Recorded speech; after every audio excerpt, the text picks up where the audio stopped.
सुधाकर राव यांनी रागाच्या भरात आज वकिलांना बोलवून मृत्यूपत्र तयार करायचं ठरवलंच होतं. काय करायचं एवढ्या प्रॉपर्टीचं? का कमवली? कोणासाठी जमवून ठेवली एवढी प्रॉपर्टी? ज्यांच्यासाठी ठेवली त्यांनाच माझं काहीच पडलं नाही, तर मी तरी का त्यांच्याबद्दल माझ्या मनात काही वाटून घेऊ? म्हणून आज सुधाकर राव यांनी वकिलांना बोलावून मृत्यूपत्र तयार केले आणि वडिलांनी असं मृत्यूपत्र केलं की ते मृत्यूपत्र वाचून दोन्ही मुलांच्या आणि सुनांच्या पायाखालची जमीन सरकली. कारण की प्रॉपर्टीला लालसी लोभी असलेल्या मुलांसाठी मृत्यूपत्रात तरी वडिलांनी त्यांना अशा शब्दांचा मार दिला होता की त्यांना मार न लागता रडायला येत होती. आणि सुधाकर राव यांनी प्रॉपर्टी भलत्याच व्यक्तीच्या नावावरती केली होती.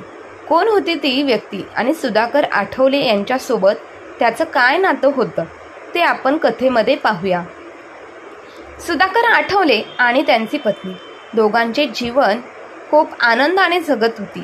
कारण सुधाकर आठवले हे पेशाने शिक्षक होते, म्हणून त्यांना आता रिटायरमेंट नंतर देखील गव्हर्नमेंटची पेन्शन मिळत होती आणि त्या पेन्शनवरच दोघेही नवरा बायको म्हातारपणात आनंदाने जीवन जगत होते. गावाकडे राहून गावाकडच्या वातावरणामध्ये त्यांना तो आनंद मिळत होता. सुधाकर रावांना 2 मुलं होती. लहानपणापासून दोन्ही मुलं शाळेमध्ये खूप हुशार होती. कारण सुधाकर राव स्वतः शिक्षक असल्यामुळे ते खूप मेहनतीने त्यांच्या मुलांकडे लक्ष देऊन अभ्यास करून घेत असायचे. त्यामुळे दोन्ही मुलं अभ्यासात खूप हुशार होती. दोन्ही मुलं शिकून खूप मोठी झाली आणि चांगल्या पदावर ती काम करून आज लाखो रुपये कमवतात. परंतु दुःख या गोष्टीचं मोठं आहे की दोन्ही मुलं परदेशात स्थायिक आहेत. आपल्या आईवडिलांना सोडून ते परदेशामध्ये आनंदाने आपला संसार करत आहे. आणि सुधाकर रावांना ह्याच गोष्टीचं मोठं दुःख झालं आहे की मी स्वतः माझ्या मुलांना लहानपणापासून हुशार बनवलं, शिक्षण देऊन मोठं केलं. आज तेच लाखो रुपये पगार घेतात, परंतु त्यांना आपल्या आईवडिलांना वेळ देण्यासाठी थोडाही त्यांच्याकडे वेळ नाही. काय उपयोग आहे त्या लाखो रुपये पगारांचा त्यांचा? ह्या सगळ्या गोष्टी आठवून सुधाकर राव रडत होते. कारण त्यांची बायको आज हॉस्पिटलच्या बेडवरती आडवी पडली होती आणि आपली आई आजारी आहे.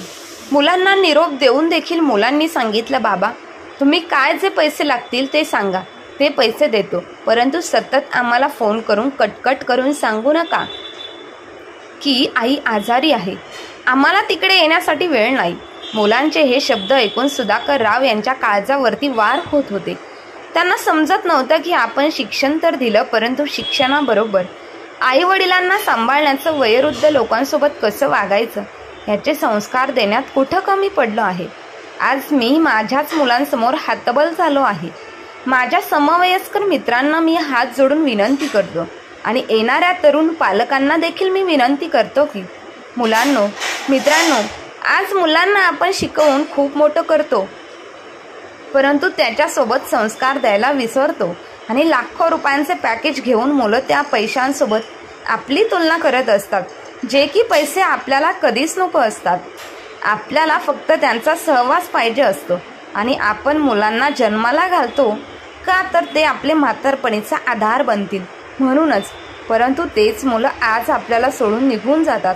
हे सगळं आठवून सुधाकर राव आपल्या पत्नीसमोर बसले होते आणि रडत होते. ताई आणि सुधाकर रावांची दोन्ही मुले परदेशात होती आणि ते दोघेही गावी राहत होते. गावच्या मोकळ्या हवेत त्यांचं मन रमून जायचं. अलकाताई सकाळी उठून दररोज गणपतीच्या मंदिरात जाऊन येत असायच्या आणि मंदिरातून जाऊन आल्यानंतर त्या दोघांसाठी नाश्ता बनवायच्या. असा दररोजचा त्यांचा दिनक्रम असायचा. अलकाताईंना डायबिटीज असल्यामुळे त्यांची शुगर कायमच कमी जास्त व्हायची, त्यामुळे ते चक्कर येऊन खाली पडायच्या आणि आजही तसंच झालं होतं. अगदी अलकाताई सकाळी उठून आपल्या गणपतीच्या मंदिरात जाऊन आल्या आणि नवऱ्यासाठी नाश्ता बनवत होत्या. नाश्ता बनवून झाल्यानंतर नाश्ता घेऊन ते सुधाकर रावांना देण्यासाठी त्यांच्या रूममध्ये आला. सुधाकर राव पेपर वाचत बसले होते. अलकाताई त्यांना म्हणाल्या, अहो नाश्ता बनवला आहे, नाश्ता करून घ्या. त्यावर सुधाकर राव म्हणाले, तूही नाश्ता कर माझ्याबरोबर, तुलाही गोळी घ्यावी लागेल ना? त्यावर अलकाताई बोलल्या, मला आज खूप अस्वस्थ वाटत आहे. मला मुलांची आठवण येत आहे. प्रमोद आणि प्रकाश यांनी 8 दिवस झाले फोन देखील केला नाही. त्यांना आपली आठवण येत नसेल का हो? सुधाकर राव म्हणतात, अगं ते कामात असतील, नसेल त्यांना वेळ मिळाला. कशाला एवढी काळजी करतील वेळ मिळाल्यावर ते फोन. अलकाताई आणि मधुकर राव दोघेच गावी राहत होते. त्यांची दोन्ही मुलं प्रकाश आणि प्रमोद दोघेही परदेशात होते. प्रकाश आणि प्रमोद यांना सुट्ट्या मिळतील तसे ते गावी यायचे आणि गावी राहून परत परदेशात निघून जायचे. पण ते परदेशात निघून गेल्यानंतर अलकाताई आणि सुधाकर रावांना घर अगदी खायला उठत असे. आणि आजही अलकाताईंना आपल्या मुलांची खूप आठवण येत होती. नातवंडांची आठवण येत होती. नाश्त्याला त्यांनी पोहे बनवले होते. थोडेफार पोहे खाऊन त्या दोघांच्या डिश घेऊन किचनमध्ये गेल्या आणि दोघांसाठी चहा बनवून आणला. स्वतःसाठी बिनशुगरचा चहा आणि सुधाकर रावांसाठी शुगरचा चहा त्यांनी बनवून आणला. दोघांनी चहा घेतला. दोघांचा चहा पिऊन झाल्यानंतर अलकाताई चहाचे कप घेऊन किचनकडे जाणारच होत्या. तेव्हाच अचानक त्यांना चक्कर येऊन त्या जमिनीवरती कोसळल्या. सुधाकर राव अगदी घाबरून गेले होते. काय करावे आणि काय नाही त्यांना काही कळतच नव्हतं. त्यांनी शेखरला फोन लावला. शेखर म्हणजे त्यांच्या मित्राचा मुलगा. शेखर काकांचा फोन आल्यावर लगेचच तो घरी पोहोचला. दोघांनी मिळून अलकाताईंना दवाखान्यात नेलं. दवाखान्यात नेल्यावर डॉक्टरांनी त्यांना सगळं चेक केलं. सगळे रिपोर्ट पुन्हा काढण्यात आले. त्यांची शुगर वाढल्यामुळे त्यांना चक्कर आली होती. सुधाकर रावांनी आपल्या मुलांना फोन केला आणि आईला चक्कर आली आहे, आम्ही तिला दवाखान्यात ॲडमिट केलं आहे असं सांगितल्यावर त्यावर त्यांचा मोठा मुलगा म्हणाला, बाबा तुम्ही आईची काळजी घ्या, काही पैसे लागले तर मी पाठवून देईन, तुम्हाला देतो, पण मला यायला वेळ मिळणार नाही, तुम्ही तिकडलं सांभाळून घ्या बाबा असं म्हणून त्याने फोन ठेवून दिला. छोट्या मुलालाही कामातून वेळ मिळत नव्हता. शेवटी शेखरने आणि सुधाकर रावांनी अलकाताईंची काळजी घेतली. अलकाताईंचे रिपोर्ट आल्यानंतर असं समजलं की त्यांना डायलिसिस करावं लागणार आहे, कारण त्यांची एक किडनी खराब झाली होती. डॉक्टरांनी सुधाकर रावांना सांगितलं की अलकाताईची महिन्यातून एकदा तरी डायलिसिस करावीच लागेल, नाहीतर त्यांची किडनी काहीच काम करणार नाही. सुधाकर रावांनी हा आजार पहिल्यांदाच पाहिला होता, त्यामुळे त्यांनाही काही कळत नव्हतं. ते खूपच टेन्शनमध्ये आले. त्यांनी लगेच आपल्या दोन्ही मुलांना फोन करून ही गोष्ट कळवली. दोन्ही मुलं म्हणाली, बाबा तुम्ही त्या ठिकाणी जाऊन चौकशी करून आईला घेऊन जा. डायलिसिस करून पुन्हा घरी पाठवलं जातं. काही काळजी करण्यासारखं नाही आहे, आम्हाला सुट्टी काढून यायला जमणार नाही. शेखर सुधाकर रावांना म्हणाला, काका काही टेन्शन घेऊ नका, जेव्हा मावशींना घेऊन जायचं असेल ना तेव्हा मी येत जाईल तुमच्याबरोबर, तुम्ही काही काळजी करू नका. सुधाकर रावांना शेखरचा खूप मोठा आधार वाटला. त्यानंतर सुधाकर राव अलकाताईंना घरी घेऊन आले आणि त्यांची काळजी घेऊ लागले आणि महिन्याला ते दवाखान्यात घेऊन अलकाताईंना जाऊ लागले. जेव्हा गरज वाटेल तेव्हा ते शेखरला फोन करायचे आणि फोन केल्यावर शेखर लगेचच यायचा. असे 6 महिने उलटून गेले आणि अलकाताई यांना खूपच त्रास सुरू झाला. डायलिसिसचा कंटाळल्या होत्या त्या दिवशी त्या डायलिसिस करायला जायला तयारच नाही झाल्या. उद्या जाऊ बोलल्या आणि डायलिसिस करायला अशा प्रकारे टाळाटाळ करू लागल्या. त्याचा परिणाम त्यांच्या तब्येतीवरती झाला आणि एके दिवशी त्यांना चक्कर आली आणि त्या खाली पडल्या. सुधाकर राव यांना घेऊन दवाखान्यात गेले. त्यांची तब्येत खूपच खराब झाली होती. डॉक्टरांनी सांगितलं की डायलिसिस न केल्यामुळे त्यांना त्रास होत आहे. सुधाकर राव डॉक्टरांना म्हणाले, आता काय करायला हवं? डॉक्टर म्हणाले, मी इंजेक्शन देतो, बघू काय होतंय ते. पण अलकाताईच्या तब्येतीत सुधारणा काही होत नव्हती. अशातच त्यांचा त्रास खूपच वाढत गेला आणि त्यातच त्यांचा मृत्यू झाला.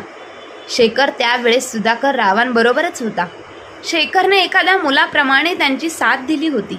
सुधाकर रावांना खूप मोठा धक्का बसला होता. त्यांनी मुलांना आईच्या मृत्यूची बातमी दिली, पण त्यांच्या कामामुळे आणि त्यांच्या मीटिंग्समुळे त्यांना आईच्या विधी कार्याला सुद्धा येता आलं नाही. शेवटी शेखरने सर्व काही केलं. सुधाकर रावांना पत्नी गेल्यानंतर खूप मोठा धक्का बसला होता. त्या धक्क्यातून ते सावरलेच नाहीत. त्यांना कळून चुकलं होतं की आपल्या जीवाचं आता काहीच खरं नाहीये, आपलं आता काहीच राहिलं नाही. आणि म्हणूनच त्यांनी वकिलाला फोन करून मृत्यूपत्र बनवून ठेवलं होतं. मृत्यूपत्र बनवून झाल्यानंतर 1 महिन्यानंतरच हृदयविकाराच्या तीव्र झटक्याने त्यांचा मृत्यू झाला. शेखरने त्यांच्या दोन्ही मुलांना फोन करून बोलावून घेतले. त्यावेळेस मात्र त्यांची दोन्ही मुलं आली आणि त्यांना खूप वाईट वाटत होतं. आपल्या आईच्या वेळेस आपण येऊ शकलो नाही याचं दुःख त्यांना वाटतच होतं. शेखरने सगळ्या गोष्टी त्यांना सविस्तरपणे सांगितल्या. वडिलांचे विधी कार्य पूर्ण करण्यात आलं. मुलांना कळालं की आपल्या वडिलांनी जाण्यापूर्वी मृत्यूपत्र बनवून ठेवलं आहे. म्हणूनच त्यांनी वकिलांना फोन करायचं ठरवलं आणि एके दिवशी सुधाकर राव यांचा मोठा मुलगा प्रकाश आणि मनोहर वकिलांना फोन लावला. मनोहर वकिलांनी फोनवर आलेला अननोन नंबर बघून वकील मनोहर रावांना खूपच आश्चर्य वाटलं. त्यांनी फोन रिसीव केला. हॅलो, कोण बोलतंय? वकील साहेब ना? हो. आपण? मी प्रकाश सुधाकर यांचा धाकटा मुलगा बोलत आहे. हां, बोल. कसा काय फोन केला तुम्हाला कळलंच असेल ना की बाबांच्या मागच्या आठवड्यातच निधन झाले. बरेच दिवस आजारी होते. त्यांनी मृत्यूपत्र केलं आहे असं कळालं होतं. मी व माझा मोठा भाऊ प्रमोद आम्ही दोघेही अमेरिकेतून आलो आहोत. बाबांची जमीन, संपत्ती आणि प्रॉपर्टी बाबत बोलणं करायचं आहे. आम्ही फार दिवस सुट्टी घेऊन इथे राहू शकत नाही. त्यामुळे तुम्ही लवकरात लवकर या हो. समजलं? संध्याकाळी मी येतो तिकडे, मग बोलू असं म्हणून मनोहर वकिलांनी फोन कट केला.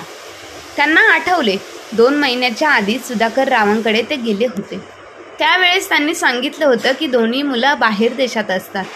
बायका नुसती वारली आहे. सुधाकर राव त्यांना उभ्या आपल्या मृत्यूची जाणीव झाली असावी. सुधाकर राव एकटेच, तब्येत जरा नरम गरम असायची. त्यामुळे त्यांना मृत्यूपत्र तयार करायचंच होतं. बडी हसामी होती. मोठी बरीच संपत्ती जमा केली होती. त्याची रितसर वाटणी करायची होती. त्यांनी एक पत्रही लिहून साहेबांच्या स्वाधीन केलं होतं. संध्याकाळी वकील मनोहर आठवले यांच्या बंगल्यावरती पोहोचले. घरात 2 मुलं, धाकटा प्रकाश व मोठा भाऊ प्रमोद व त्यांच्या दोघांच्या बायका, एकूण 4 जण होती. नातवांना यात काही देणं घेणं नव्हतं म्हणून ते काही आलेच नाही. नोकराने आज जाऊन सांगितलं. दोन्ही मुलं बाहेर आली. वकील साहेब चहा, कॉफी की सरबत घेणार? प्रकाशने विचारलं. नाही, काही नको, फक्त पाणी द्या. आणि शेखरला नाही बोलवलं का तुम्ही? का बरं? त्याचं काय काम? बोलवून घ्या, सांगतो मी. पाणी पीत मनोहर वकील म्हणाले. पण हा सगळा आमचा घरगुती मामला आहे. मग शेखर कशाला? तो आमच्या घरातला थोडी आहे, तोही घरचाच आहे असं म्हटल्यावर शेखरला निरोप दिला गेला. मग शेखर जरा बिचकत आला. त्यांनी वकील साहेबांना नमस्कार करून विचारलं, आपण मला बोलवलं का? प्रकाश व प्रमोदने त्याला बस किंवा काही म्हटलं नाही. बस. शेखर वकील साहेब स्वतः म्हणाले, हे इच्छापत्र म्हणजे मृत्यूपत्र तुमच्या वडिलांनी उर्फ सुधाकर आठवले यांनी तयार केलं होतं. ते मी तुम्हाला वाचून दाखवतो. आणि त्यांनी मृत्यूपत्र वाचायला सुरुवात केली. प्रिय प्रकाश व प्रमोद, तुम्ही नेहमी सुखाने राहावे हीच ईश्वरचरणी प्रार्थना. मी नसताना तुम्ही नक्की याल यावर माझा पूर्ण विश्वास आहे.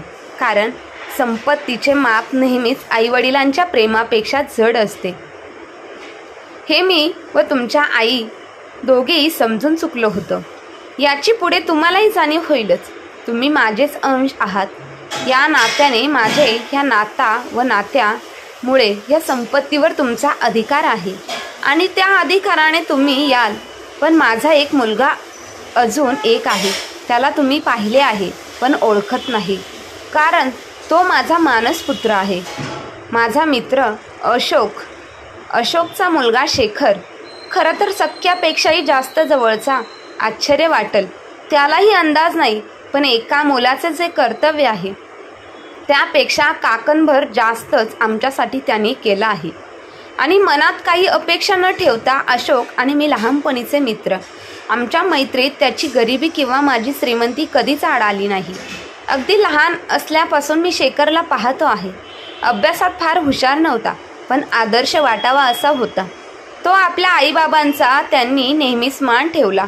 जेव्हा तुम्ही दोघेही आम्हाला सोडून परदेशात स्थायिक झाला तेव्हा, आणि अशोक तेव्हा, आणि वहिनी या दोघांचे निधन झालं, त्यानंतरही त्याने आमची साथ सोडली नाही.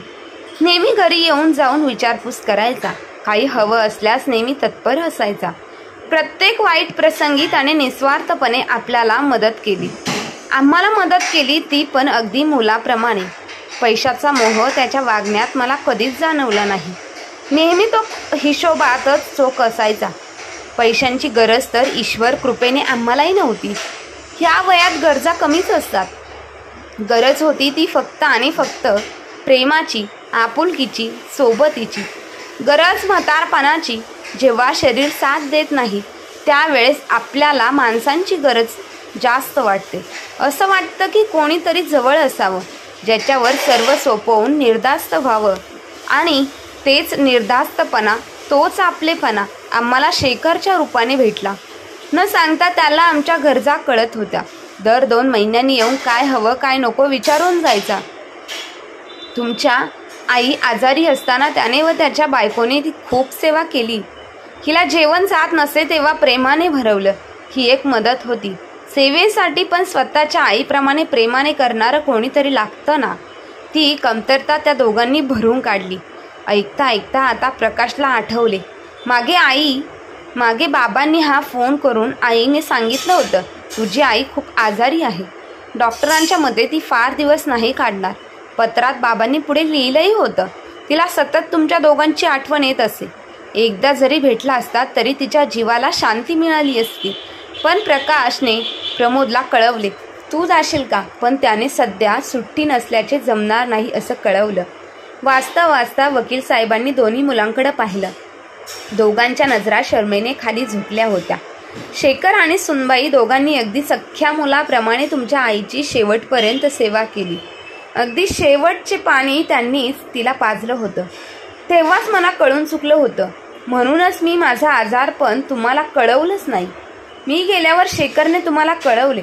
तुमच्या आईची व माझी दोघांची शेवटची इच्छा म्हणून हे घर आम्ही शेखरच्या नावे करतो आहे. हे पौत्रिक नाही. हे घर मी माझ्या मेहनतीने बांधलं आहे आणि त्याची देखभाल दुरुस्ती सर्व मी वेळोवेळी केली आहे. माझ्यासाठी हे घर सर्वात अनमोल आहे. त्यात लावलेली फळबाग मी स्वतः लावलेली आहे. ह्या सर्वांची देखभाल तोच करू शकतो जो इथे राहील. नाहीतर ही बागही आमच्यासारखीच कोमजून जाईल. तुम्ही दोघे ही सर्व विकून वाटून घ्याल मला ठाऊक आहे.